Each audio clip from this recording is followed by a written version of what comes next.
Let's celebrate the magic of short stories and poems. They are truly magical, aren't they? They make us feel happiness, heartbreak, horror, hope, hatred, and so much more.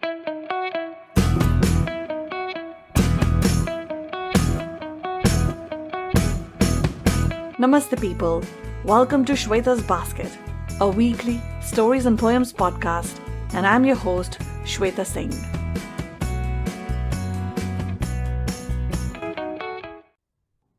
There is something about our childhood that keeps pulling us back to those carefree days, that gay abandonment, and those long hours of games and laughters and simple pleasures, isn't it? And that's the first poem I have for you. It's titled Ode to Childhood. And the second poem has the poet questioning what would happen if all of us held our light inside and didn't share. Could it be perfection if it had never erred?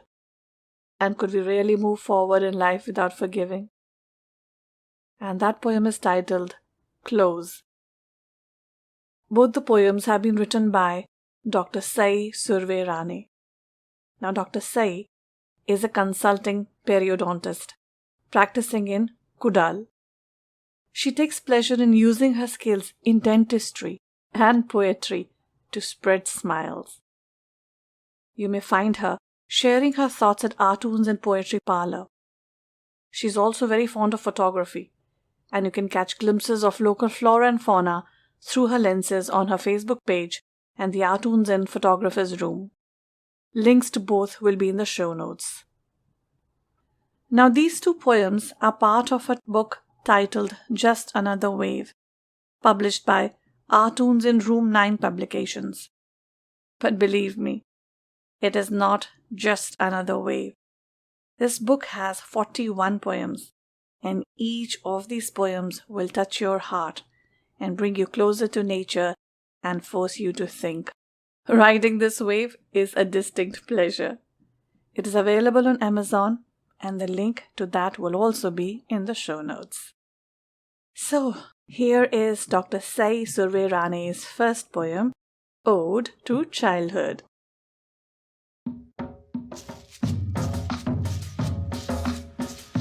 There were times of utter joy, and the only question was how.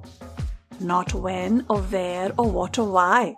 And the only time, right now. If only I kicked hard enough, I was sure I could really fly and bolt through the cloudy fluff to rise and touch the sky.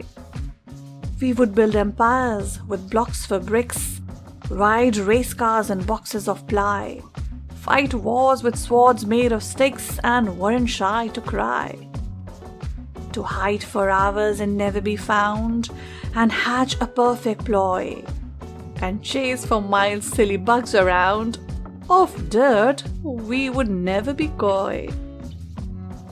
Days were long and nights were bliss. We would never ever tire to try. Dad's warm hugs and mommy's kiss were enough to soothe a sigh. I will fill my mind with that memory when it's time to shut my eye.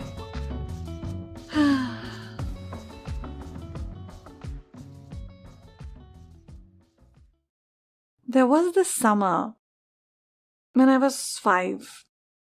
No, not 5. I think when I was in 5th standard, sorry. So there was this group of 4 and 5 kids, including me and my brother. And that whole summer, the entire afternoons, we simply cycled in our colony. It was a huge colony. There was only one office and 2 residential houses, and a massive nursery, and absolutely no traffic. And there was this long, straight tar road, lined on either side with those blooming gulmohar trees. And that red-orange carpet they shed, it seemed was laid out to welcome our cycles, our laughter, our stunts. Sitting on the seat, on the handlebar, the carrier, With the cushion and without the cushion, riding forward, backwards, sideways, trying to outdo each other was just heavenly. And thanks to the Gulmohar canopying the road and the whole gigantic nursery, it was never too hot to bother us. Those were the days. Thanks, Sai, for reminding me of those days. Well, guys, if you have one such memory, then do share it with me. And now, moving on to our second poem.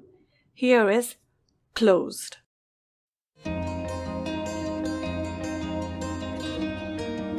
What if the rose held back its perfumes and didn't let go? The oyster shut within itself, the pearl with its glow. What if the moon learned to absorb sunlight and didn't reflect?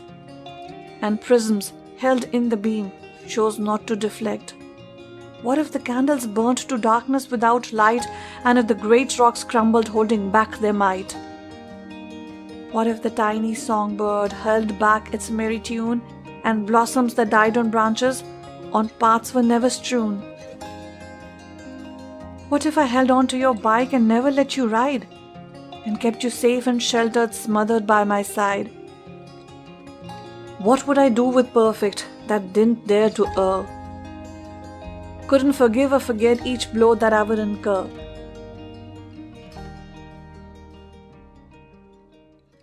Oh dear. The world would be an immensely dark place then, right? Imagine, no teachers to guide us, no parents to show us the ways of the world, no friends to make us strong with their understanding and kindness. That would be an unlivable world. And the last two lines, couldn't forgive or forget each blow that I would incur.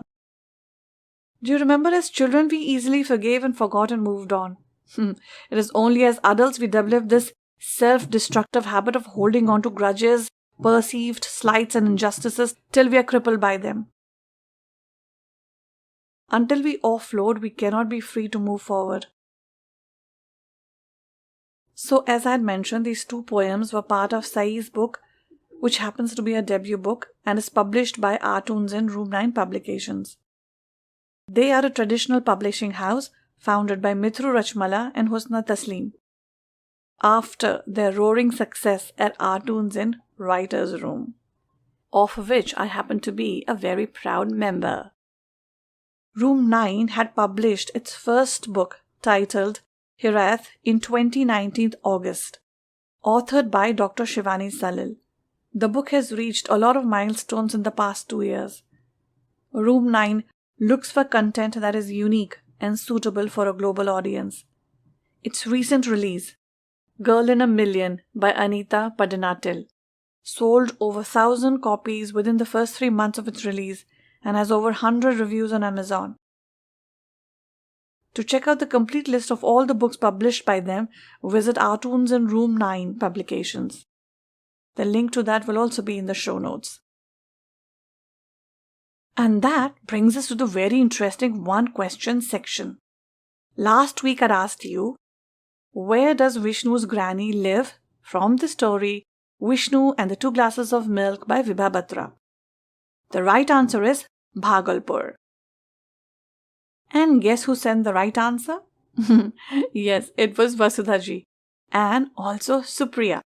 So thank you Vasudha-ji and Supriya for writing to us.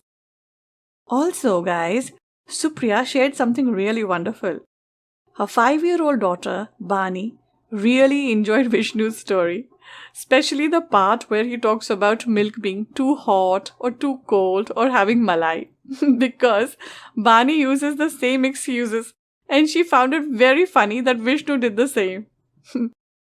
And Nisha also shared her milk story with us. She told us that she was caught pouring the milk down the drain once, and that was it for her. And now we move on to the one question for this week. It's from the poem Ode to Childhood.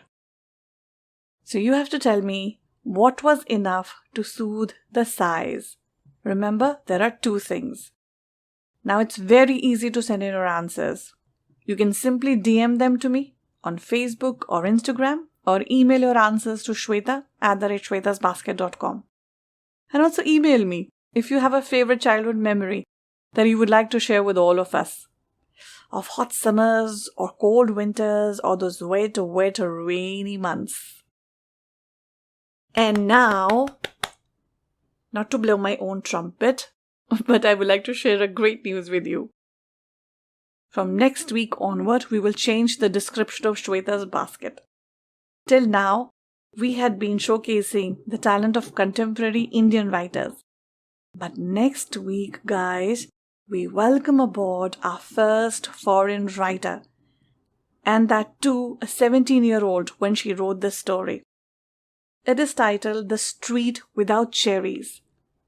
And it is a beautiful coming-of-age story with an amalgamation of self-loathing, pushing the boundaries, looking beyond ourselves, and of course friendship with the three young protagonists. Do join me, along with your friends and family. Really, it is that kind of story. And on that happy note, we come to the end of this episode.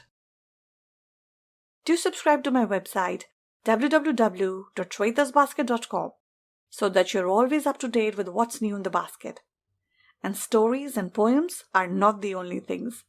You will find book, movie, and restaurant reviews in the basket too. And if you enjoyed this episode, then follow or like the podcast, share our episode on your timeline, and tag us, and recommend us to your friends. Help us reach more people. Shweta's Basket is available on 18 different platforms like Spotify, Apple and Google Podcasts, Gaana, JioSaavn, and others. We're also on YouTube. For the complete list, check out the show notes. And if you want to get in touch with me, I am on Facebook and Instagram, and my handle is Shweta's Basket. And guys, in this day and age, it's a good idea to have a website. So if you're thinking of having one, then listen on, because having a good-looking and professional website is just a click away.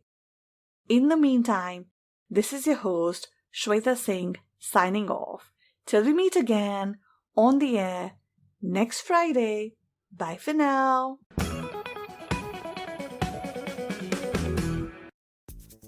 Do you want to have a website of your own? Are you a writer, photographer, actor, makeup artist, hairstylist, or even a tutor, singer, painter, journalist, consultant?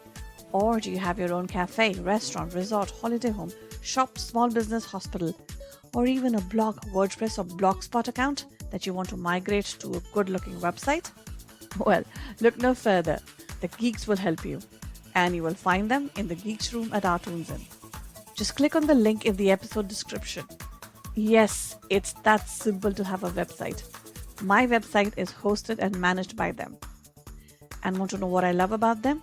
They are professional, customer pleasers, straight talkers, and very competently priced. So what are you waiting for? Your website is just a click away.